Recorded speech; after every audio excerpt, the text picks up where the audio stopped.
Cool. Yeah, super humbled to be here today. It's been an amazing conference so far, learning from and being inspired by all of you. So yeah, as Jordan said, I'm going to be talking about how Notion does cloud cost efficiency.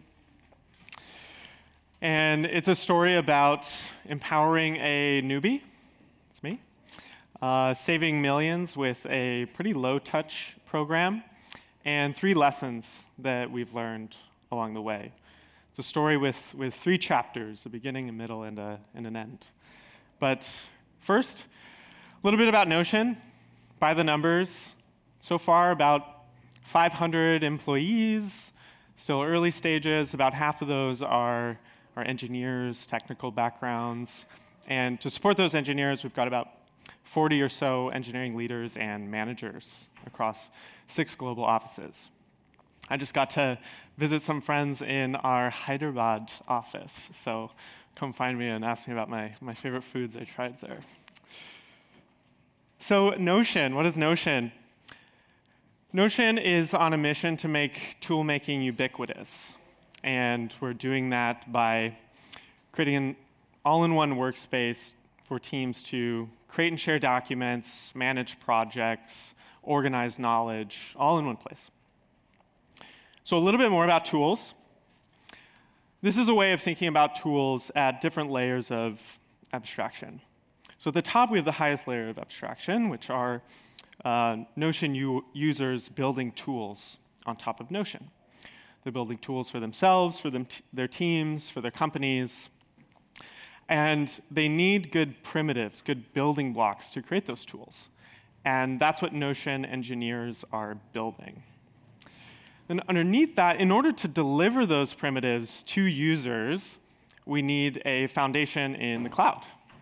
And that's what the Notion Cloud Infra team really cares about, is providing a cloud that is secure and resilient, it is easy to use, and it runs efficiently, especially as the business scales.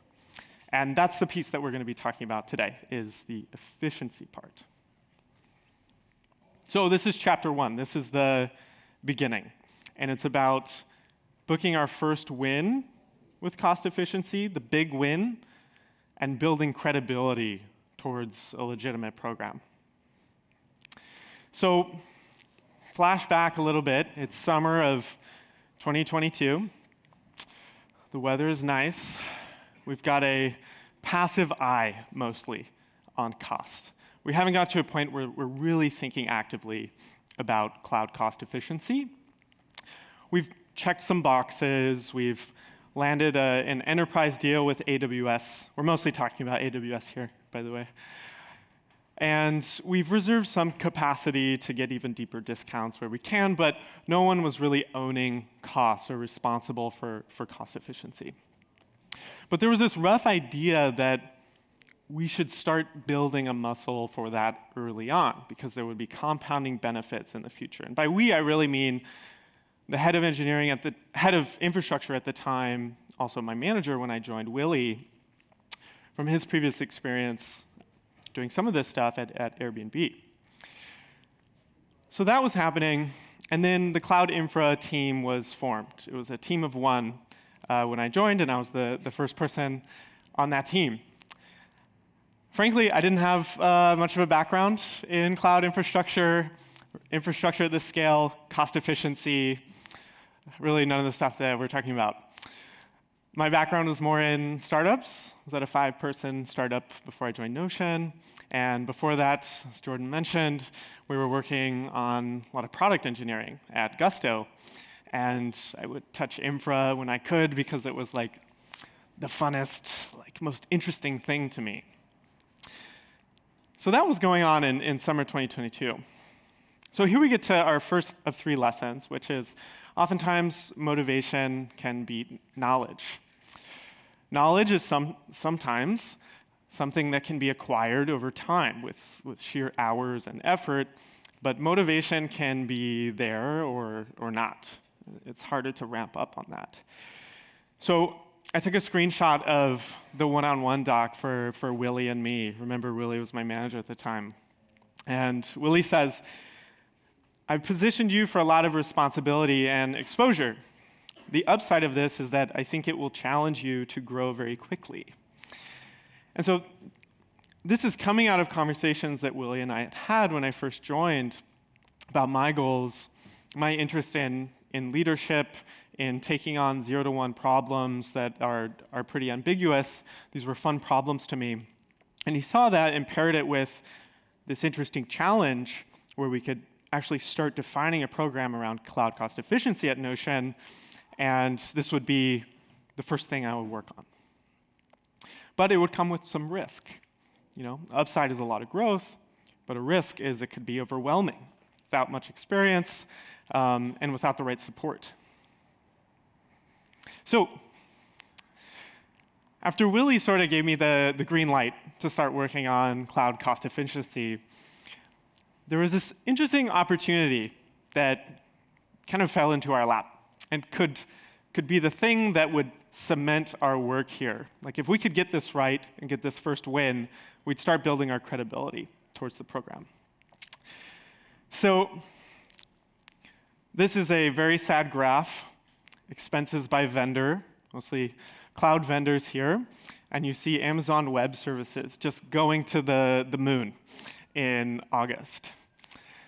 This came up in a financial budget versus actuals meeting, and you can see underlined there, AWS costs are up dramatically this month. So Willie slacked me this. I had already been investigating this, by the way, kind of poring over the Cost Explorer data in AWS, trying to track down what's going on, and we were off to the races trying to figure this out. So let's zoom out a little bit, kind of ask why does this matter to the business at a higher level? This is one metric that we like to use, which is cloud costs as a percentage of revenue. So we're really looking at the rate of cost growth versus the rate of revenue growth. And in a healthy business, you want revenue to be growing faster than your cost. When the opposite is true, you actually see the blue line going up. This is not good for business. This red trend line goes out into the future, and at some point, high on that y-axis, there is like a 100% tick. That's when we become unprofitable. So we need to do something here, specifically with AWS. So kicked off this research doc called August 2022 AWS Cost Spike in Notion. I'm researching all this new stuff. I'm Googling what does EMR mean? What is a NAT gateway? Why are these costs so high?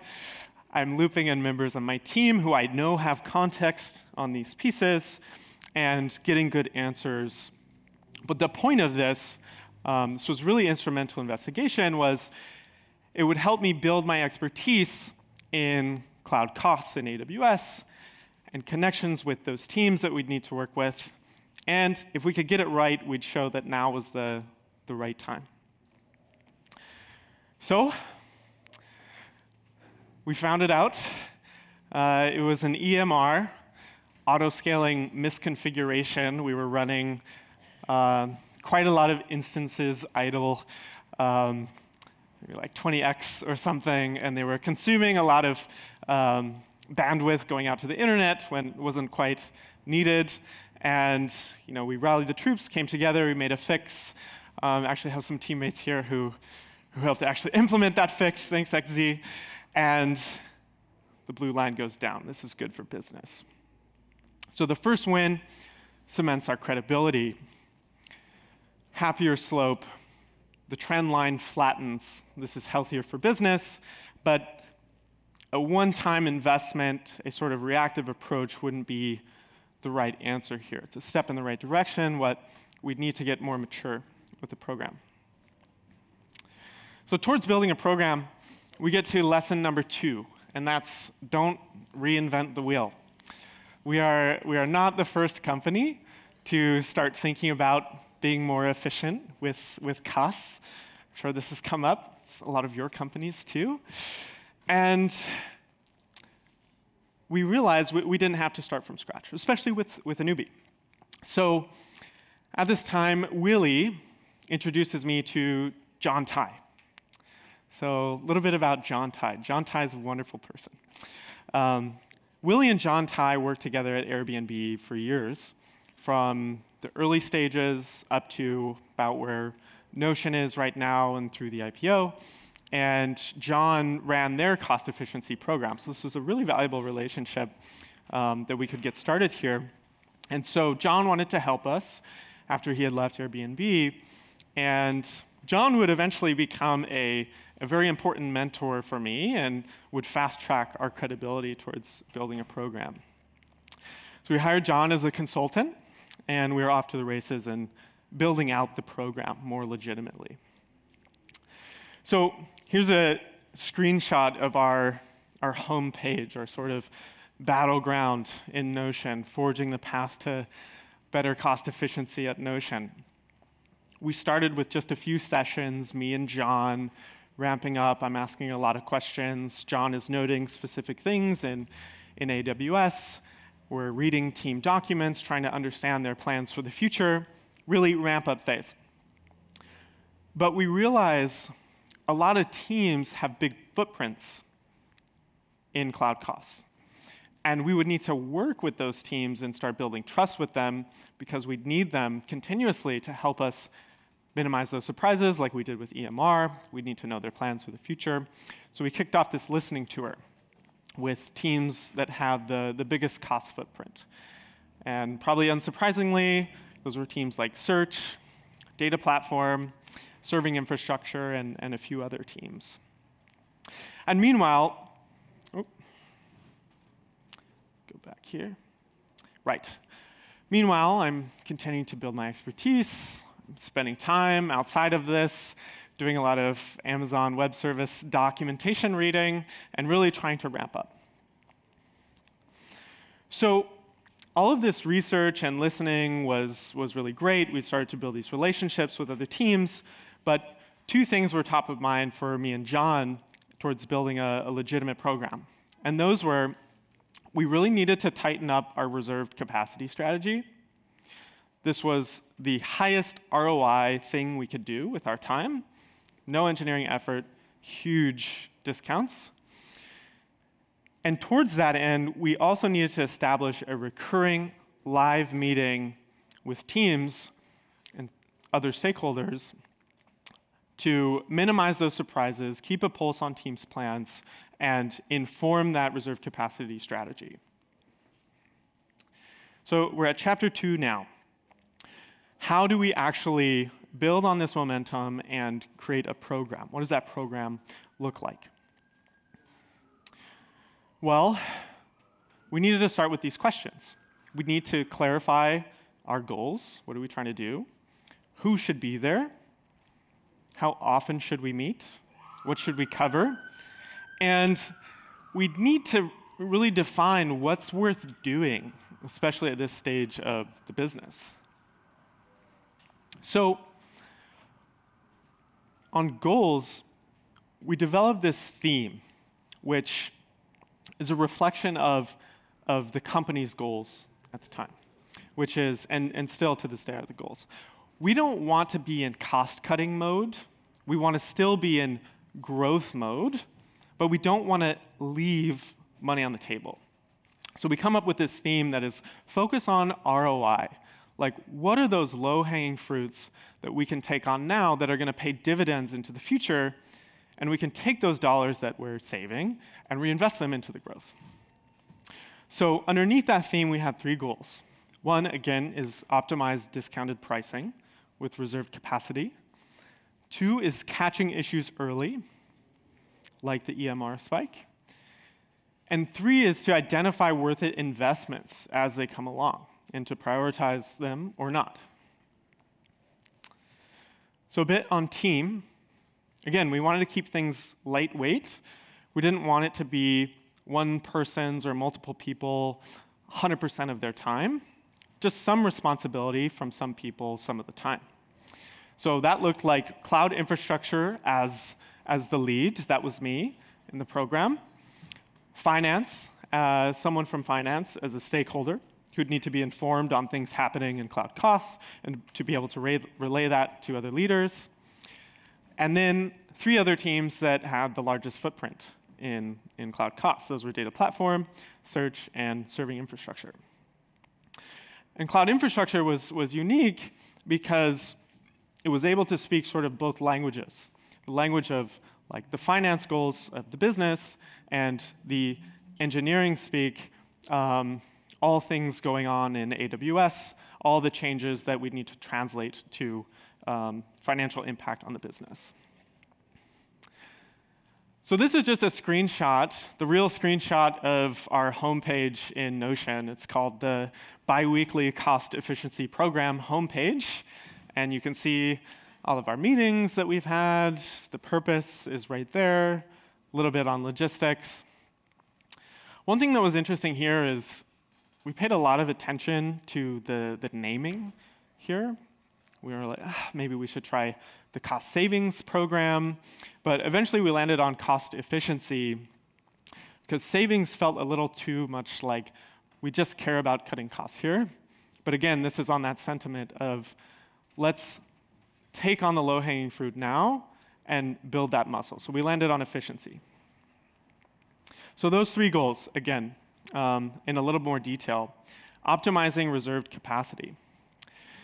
So there's a lot that we can do to be more cost efficient. There's like tons of different things that we could do. We could run some of our production compute on spot instances. We can change a lot of our infrastructure to run on Graviton instances, which have better price-performance ratio. But like a lot of those things require a lot of effort. One thing that doesn't require much effort is buying things in bulk. And that's where we landed on compute savings plans and reserved instances and having a strategy for those as our utmost priority.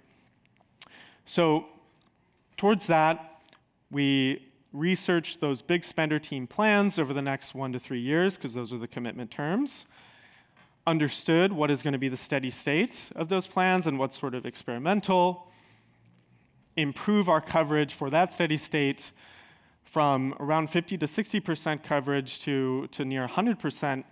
And the result of that was, we did some modeling in spreadsheets, but with not much time, that was one thing that saved Notion millions. Goal number 2 is catching issues early. This is just a fun example that came up recently. So every week, I kind of pour through the cost data on a Tuesday morning. And I look through everything. And at this point, I'm pretty familiar with which teams are using what and why, and how that translates to some of their architecture. And so when I saw this, it was surprising to me because the purple here is S3 data transfer out bytes versus CloudFront data transfer out bytes. So this was surprising because I worked pretty closely with our serving infrastructure team. I knew that we were fronting S3 with CloudFront. We shouldn't be seeing this directly from S3, something strange going on here, maybe abuse.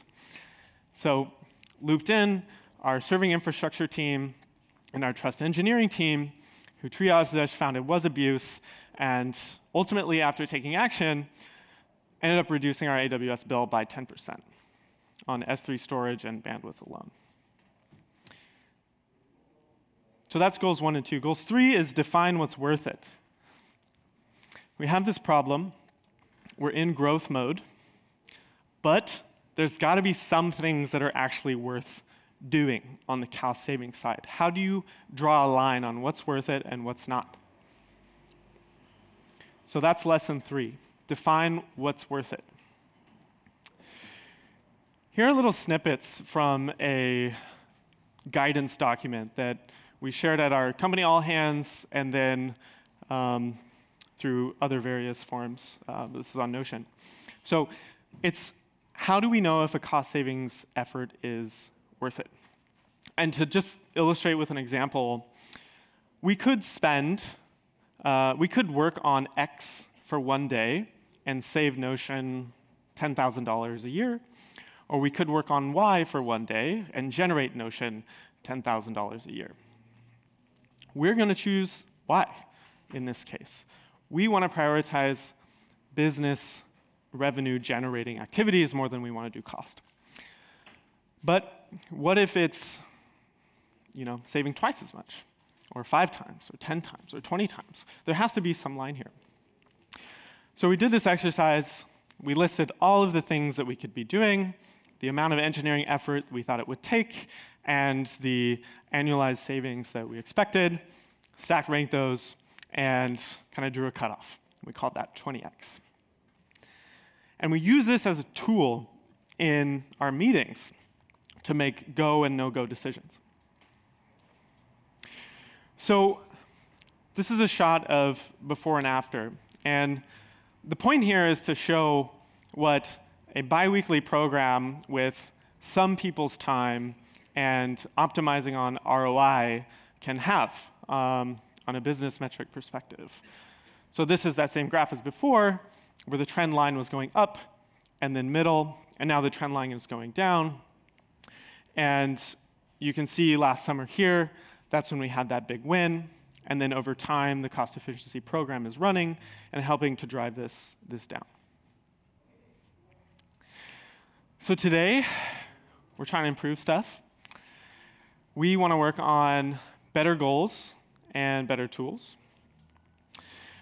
So now, we want to be quite explicit with goals for mature or kind of steady state versus immature or in development costs. And this is really relevant for us right now because we're investing a lot in AI.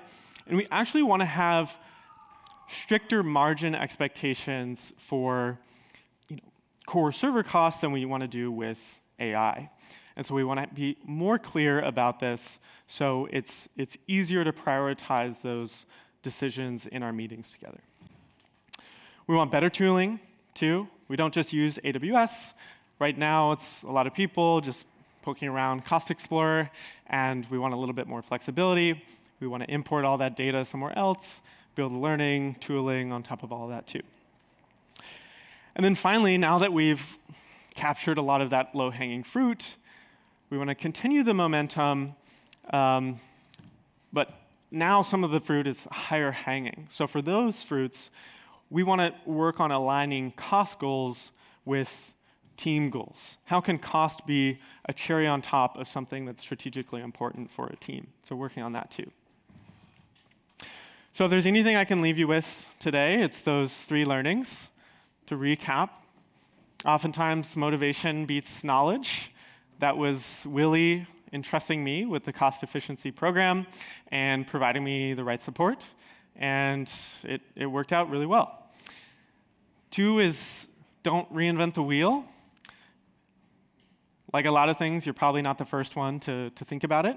Consider bootstrapping with someone who's been there, done that, like our friend John, who we still work with today. And define what's worth it. Use this as a tool. It can provide a lot more clarity with teams because you can point at this, say this is something we aligned on as a company, so it's clear we shouldn't do this now or we should. So that's it. Thanks a lot. Awesome. Great job, Tanner. I just want to say it was so cool to see your whole thought process throughout the whole journey. Like, it's difficult to make a talk like that where, you can just understand you and everything you were going through throughout the whole journey. So it was really cool. Thanks. So, all right, let's go into one of the questions here. It's actually a similar one to something that I had in mind. And feel free to add more as well. Yeah, how do you avoid getting into the police-enforcer relationship dynamic? Yeah. Right. This is a really good question. So I think what was really key for us was the guidance. So the guidance, that came out of multiple conversations with leaders at the company, drafted that, sent that to our engineering staff who really weighed in, and we really wanted to get this right and sharing this out at all hands and kind of getting us an endorsement from our head of engineering at the time, who talked about this, really helped kind of change the mindset that this was something that was important to us and that leaders cared about it. So I think having set the tone there at a higher level really helped us when we were on the ground in those meetings, because then we could point to that, to the guidance, to the presentation, and really start building the muscle of this.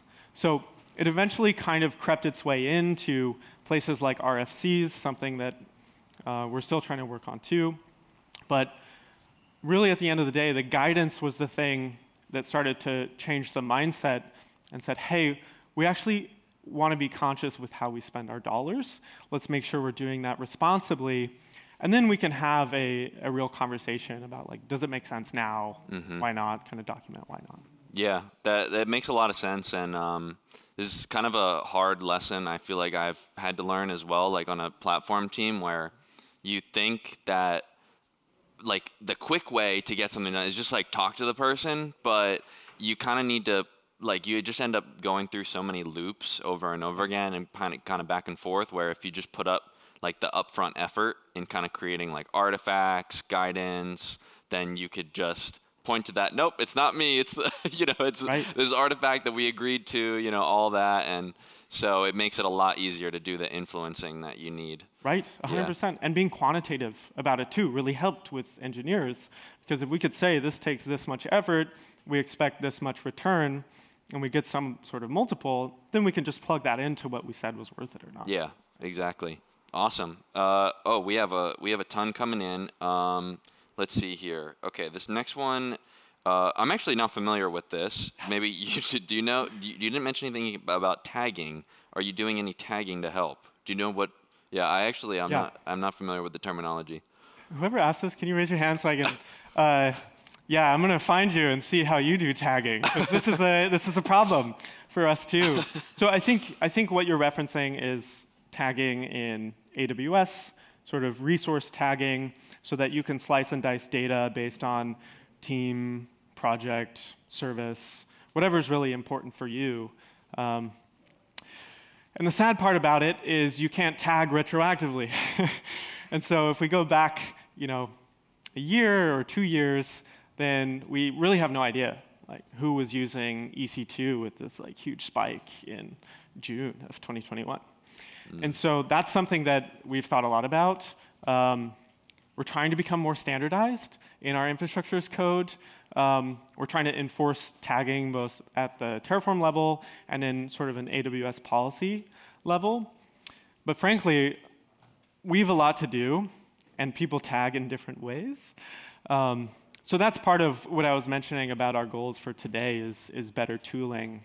So tactically, we're trying to export all the cost and usage report data to Snowflake, and then have some sort of like layer in between that maps teams to what they're using in AWS, and that's probably going to be the longer-term solution for tagging. But eager to learn from you after this. Great. All right, we have probably time for just one more. Let's try to make it quick. Can you elaborate a bit more on the criteria you established to define worth it and to when to reinvest? Yeah. So what's worth it and what's not? We used a benchmark of the cost of an engineering day, and we sort of thought about it as we can spend this day working on cost savings or cost generating or other things, but we kind of like split it into those camps to begin with. And we wanted to reflect that we want to prioritize growth, like revenue generating activities over cost savings activities. So if both those amounts are equal, if you can save the same amount as you could generate, we definitely want to prefer the generating one. It gets more complicated too as you consider like rates of growth. Is the cost savings exponential or is it linear? And same with the revenue generating one. So it kind of in the details, it's a little bit more complicated. But we wanted to keep things a little bit simple and say, hey, if your cost savings effort is going to be 20x the revenue generating activity you could have been doing otherwise, then that's a good trade-off. We should probably make that investment. And then secondarily, I think an important piece for us too is, okay, oftentimes cost savings efforts aren't just for cost savings. They have some ancillary benefits to other teams. So one example that came up recently that didn't hit that sort of 20x mark, but still made sense, was migrating from hosted CI to self-hosted CI. That ended up coming with some handsome savings, but not quite that threshold. But it also gave the team things to fine-tune. They could go lower level and actually get better performance. Yeah. This is a really interesting topic. I could see it like you could get very deep with the analysis. Like you could probably have like a data person, like say, all right, this is the cost savings, this is how much we're going to generate, stack rank them, add like weights and all that. And like, I mean, yeah, so it can get fun, I'm sure. Lots of spreadsheets. Yeah, exactly. All right, so on to our last question to all speakers, and then, we'll adjourn. What is one book that you would recommend to the audience that has changed the way you work or live your life? It's a great question. It's a wonderful question. I think most of my reading is in Slack and Notion these days. I love the Notion screenshots. By the way, it shows me so much on how to use Notion better from people that work at Notion. So I'm going to cheat and give you two. You can take the first one if you want. Okay. So the first one is Deep Work by Cal Newport. This was a big mindset shift for me. It's all about having focused time and trying to err on the side of dedicating 100% of your focus to one thing versus 50% of your focus on one thing and another thing at any given time. It actually reminds me a lot of Oliver's talk from Coda yesterday and what they did with planning. Having the amount of time for planning, but moving to 100% focus on that, leading to better outcomes. So trying to apply that to my day-to-day.